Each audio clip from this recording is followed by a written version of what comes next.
নমস্কার, নির্মলানন্দে সবাইকে সুস্বাগতম। গুরুদেব প্রভু শ্রীকৃষ্ণ রাধামায়ের আশীর্বাদকে সারথি করে শ্রীমদ্ ভগবদ গীতার প্রণাম মন্ত্র দিয়ে শুরু করছি আজকের গীতা পাঠ। শ্রীকৃষ্ণ হৃদয়ং গীতা সংসার মালনাশিনীম জ্ঞানম ভুক্তি মুক্তি দাত্রীম গীতা দেবীম নমোস্তুতে। ওং নমো ভগবতে বাসুদেবায়। ওং নমো ভগবতে বাসুদেবায়। ওং নমো ভগবতে বাসুদেবায়। রাধে রাধে রাধে রাধে রাধে রাধে রাধে রাধে রাধে রাধে। শ্রীমদ্ ভগবদ গীতা তৃতীয় অধ্যায় শ্লোক নম্বর 3।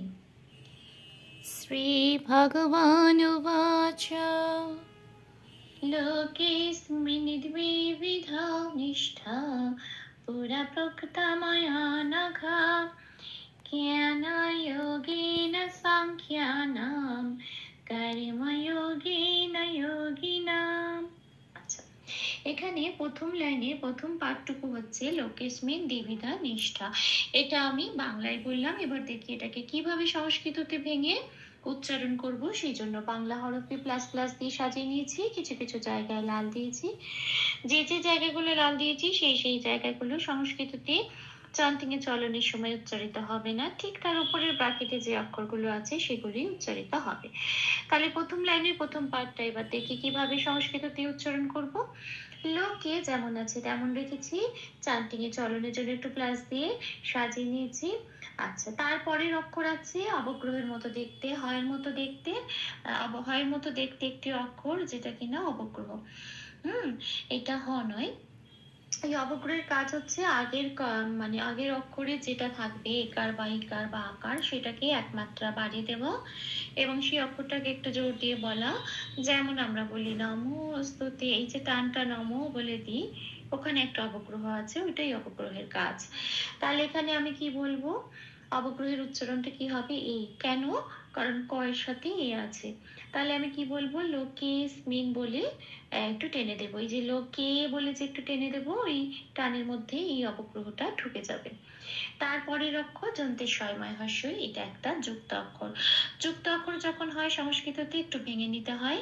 যে অক্ষরটা আগে আছে, যন্তের স্বটা আগে আছে, সেজন্য ওটাকে হসন্ত লাগিয়ে বাইরে পার করে আনবো। হসন্ত লাগানো মানে সেটা অর্ধস্ব হিসেবে উচ্চারিত হবে, আর অর্ধস্ব হিসেবে উচ্চারিত হওয়ার মানে সে আর পূর্ণ স্বর নিজ নিজ একা একা উচ্চারিত হতে পারবে না, সে আগের অক্ষর এখানে যেমন এখানে অবগ্রহ আছে, অবগ্রহের সাথে জুড়িয়ে উচ্চারিত হবে। তাহলে হবে লোকেশ এরম।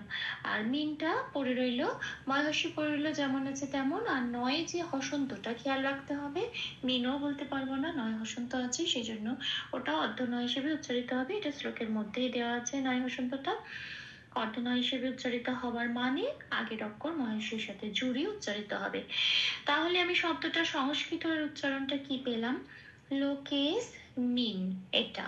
তারপরে শব্দে আসি দেবিধা। দেবিধা আমি একটু লাল দিয়েছি বয়ের উচ্চারণ বোঝানোর জন্য।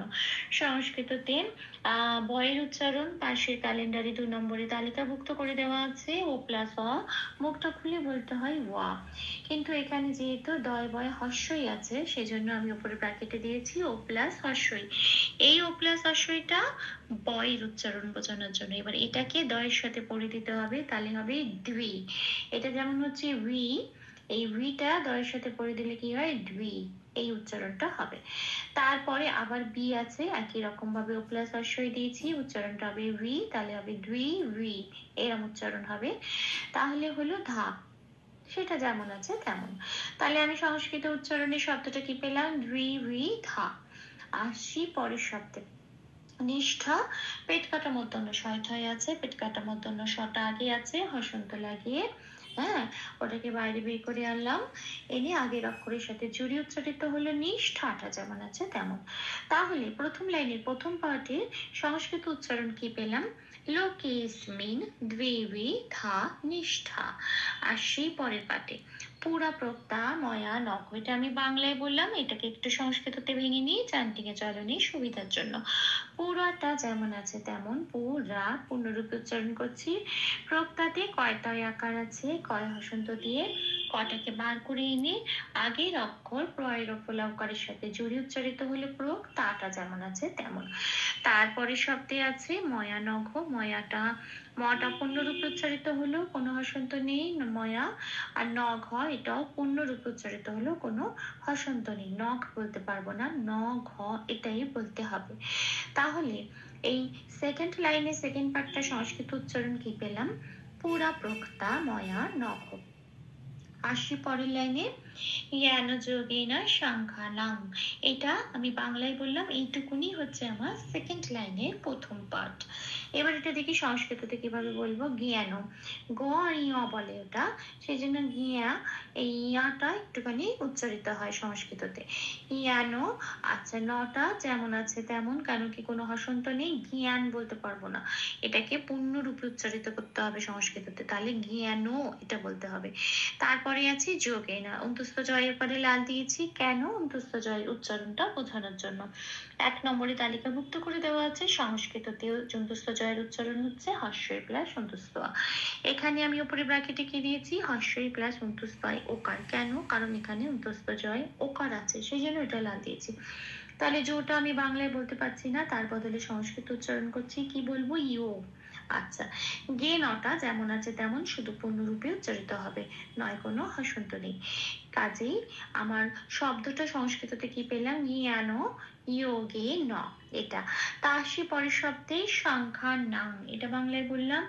আচ্ছা অনুস্বর আছে, হ্যাঁ অনুস্বরটা কোথায় আছে দেখতে হবে, অনুস্বরটা প্রথম অনুস্বরটা শব্দের মাঝখানে আছে, শব্দের মাঝখানে অনুস্বর থাকলে পাশের 4 নম্বরে 5 নম্বরে তালিকাভুক্ত করে দেওয়া আছে, অনুস্বরটা তখন দন্তের নয় হসন্ত হিসেবে প্রতিস্থাপিত হয়ে যায়। তাহলে সংটা নয় হসন্ত দিয়ে প্রতিস্থাপিত হবে, নয় হসন্ত লেগে গেল মানে অর্থ না, আগের অক্ষদন্তের সয়াকারের সাথে জুড়ে উচ্চারিত হবে, উচ্চারণটা কিরকম হবে, স্থান।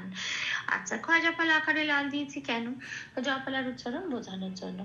1 নম্বরে তালিকাভুক্ত করে দেওয়া আছে হস্যই প্লাস অন্তস্থ আ জফলার উচ্চারণ, আর এখানে যেহেতু জফলা আকার আছে তাই উপরে ব্র্যাকেটে কি দিয়েছি, হস্যই প্লাস অন্তস্থ আকার, এটা জফলা আকারের উচ্চারণ। এটাকে এবার ক্ষয়ের সাথে পড়ে দিতে হবে, তাহলে কি হবে, ক্ষয় হস্যই অন্তস্থ আকার খিয়া, ঠিক সংস্কৃতের উচ্চারণটা এরকম হবে খিয়া, সাংখিয়া। আচ্ছা নাম, এখানে আবার একটা অনুস্বার আছে, দেখতে হবে অনুস্বারটা কোথায় আছে, এটা কিন্তু শব্দের শেষে আছে, শব্দের শেষে অনুস্বার থাকলে 4 নম্বরে তালিকাভুক্ত করে দেওয়া আছে ময় হসন্ত দিয়ে প্রতিস্থাপিত হয়ে যায়, তাহলে ময় হসন্ত দিয়ে প্রতিস্থাপিত হয়ে এটা কি হবে, সাংখিয়া নাম, এই শব্দটা হবে। তাহলে সেকেন্ড লাইনের প্রথম পার্টটা সংস্কৃত উচ্চারণ কিরম হলো, জ্ঞান যোগেন সাংখ্যা নাম। আসি শেষ পার্টে কর্মযোগেন যোগী নাম, এটা বাংলায় বললাম। এবার দেখি এটাকে সংস্কৃততে কিভাবে উচ্চারণ করব, কর্ম।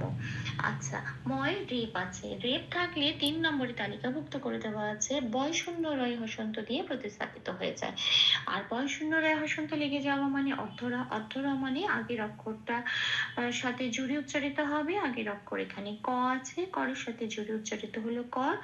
আচ্ছা মটা ফ্রি হয়ে গেল, রেপটা চলে গেল, তাহলে মটা পূর্ণরূপে উচ্চারিত হবে মো বলে, হ্যাঁ করম বলতে পারবো না, মো বলে উচ্চারিত হবে কর্ম। যোগেতে আমি একদম ঠিক আগের মতো অন্তস্থ জয়ের উপরে লাল দিয়েছি, কারণ এই অন্তস্থ জয়ের উচ্চারণটা বোঝানোর জন্য, এখানে যেহেতু অন্তস্থ জয় ওকার আছে সেই জন্য ওপরের ব্র্যাকেটে দিয়েছি হস্যই প্লাস অন্তস্থ ওকার, তাহলে সংস্কৃত উচ্চারণটা হলো ইও।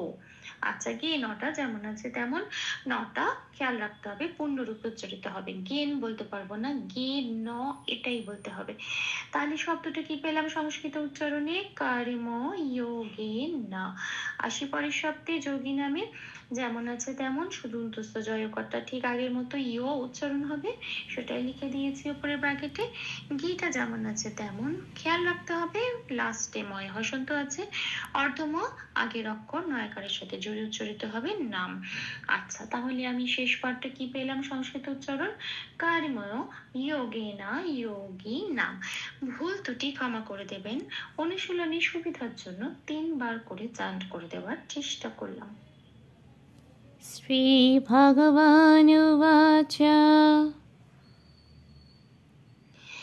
लोकेऽस्मिन् द्विविधा निष्ठा पुरा प्रोक्ता मया नघ ज्ञानयोगेन साङ्ख्यानां कर्मयोगेन योगिनां लोकेऽस्मिन् द्विविधा निष्ठा पुरा प्रोक्ता मया नघ ज्ञानयोगेन साङ्ख्यानां कर्मयोगेन योगिनां लोकेऽस्मिन् द्विविधा निष्ठा पुरा प्रोक्ता मया नघ ज्ञानयोगेन साङ्ख्यानां कर्मयोगेन योगिनाम्। राधे राधे राधे राधे राधे राधे राधे राधे राधे राधे। तप्त काञ्चन गौराङ्गीं राधे वृन्दावनेश्वरी विश्वभानुसुते देवी तां প্রণমামি হরি প্রিয়ে। প্রভু ও শ্রী রাধামায়ের কৃপা দৃষ্টি আমাদের সবার উপর বর্ষিত হোক। ধন্যবাদ। আপনাদের উৎসাহই আমার অনুপ্রেরণা। আমার সকল ভুল ত্রুটির ক্ষমা প্রার্থনা প্রভু চরণেই অর্পণ করলাম। ওম কৃষ্ণায় বাসুদেবায় হরয়ে পরমাত্মনে প্রণতক্লেশনাশায় গোবিন্দায় নমো নমঃ। শ্রীকৃষ্ণার্পণমস্তু। জয় শ্রীকৃষ্ণ।